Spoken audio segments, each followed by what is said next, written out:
A massive congratulations. Having a baby is such an exciting time, especially here in Australia.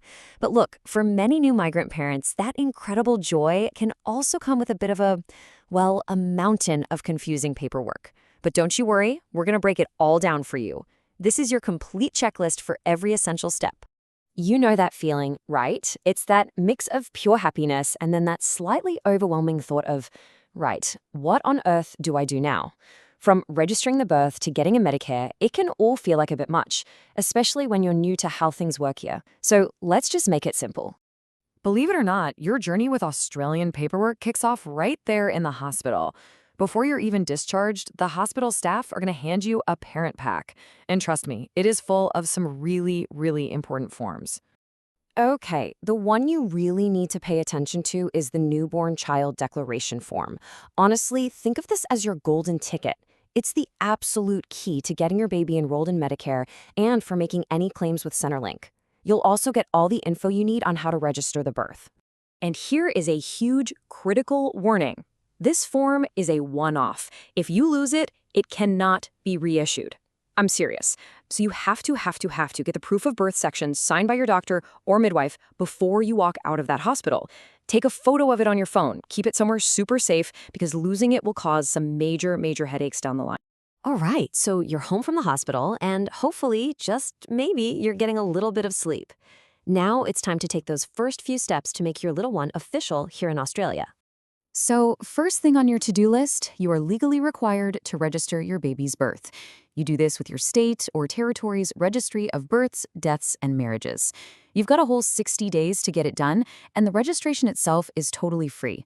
Now, ordering the actual birth certificate does cost a small fee, but you will definitely need that later on. Next up, Medicare. And this is where that super important hospital form comes back into play. Once you've filled it all out, you can just upload it through your MyGov account, as long as it's linked to Medicare.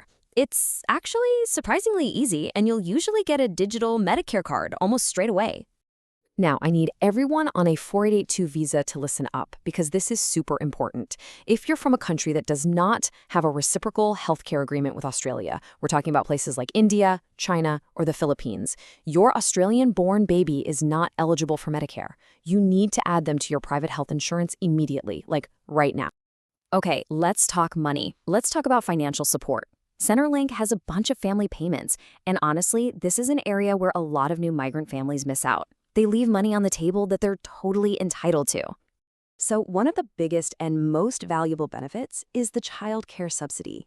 Now, depending on your family's income, you could get up to 90% of your child care fees covered. And you know what the best part is for new permanent residents? There's absolutely no waiting period to get it. So let's break it down. For some payments, there's this thing called the Newly Arrived Residents Waiting Period, or the NARWP. As you can see, Family Tax Benefit Part A has a 1-year wait, and Parental Leave Pay has a 2-year wait. But, and this is the key bit, look at Family Tax Benefit Part B and the Child Care Subsidy. No waiting period at all. You can and you should apply for those straight away. And some more good news, the government's paid parental leave scheme is actually getting more and more generous. It's set to increase every year, and by July 2026, it'll reach a full 26 weeks. That is fantastic news for growing families. Okay, so with the big financial pieces sorted, let's move on. Let's chat about the essentials for keeping your bub healthy and getting them ready for any future trips overseas. In Australia, we have a national immunisation program, which provides a whole series of free vaccinations to protect your child. It's really important to stay on schedule, not just for their health, but also because the government has a no jab, no pay policy. This can affect your family tax benefit payments if your child's immunisations aren't up to date. Thinking about that first trip overseas to introduce the baby to family? Well, your baby is going to need their own passport. Now, if at least one parent is an Australian citizen or a permanent resident, then congratulations, your baby is automatically an Aussie citizen and can get an Australian passport. Depending on your own citizenship, they might even be eligible for a passport from your home country too. Okay, but this brings us to a tricky one, a common hurdle that trips up so many new migrants. To get an Australian passport, you need a guarantor. This is an Australian citizen who has known your child for at least a year or since birth. So who on earth do you ask when you've only been here a little while? Well, a really good tip is to think about the professionals you deal with. Your family GP, your accountant, maybe even a manager at your work. any of them might be an Australian citizen who could act as a guarantor for you. It's not always easy, for sure, but those are great places to start asking. You see, all this paperwork, the birth certificate, the Medicare card, the passports, it's not just about ticking boxes and admin tasks. These are the actual building blocks for your family's secure future and your long-term migration journey here in Australia. And that's where the bigger picture comes in. Figuring out how your visa status affects things like your baby's citizenship or what your family's best pathway to permanent residency is, it can get complex. Getting professional migration advice can be a game changer, especially when it comes to things like adding a new child to an existing visa application. So, as we wrap up, the big question is still there. You've ticked all the boxes for your newborn, which, by the way, is a massive achievement.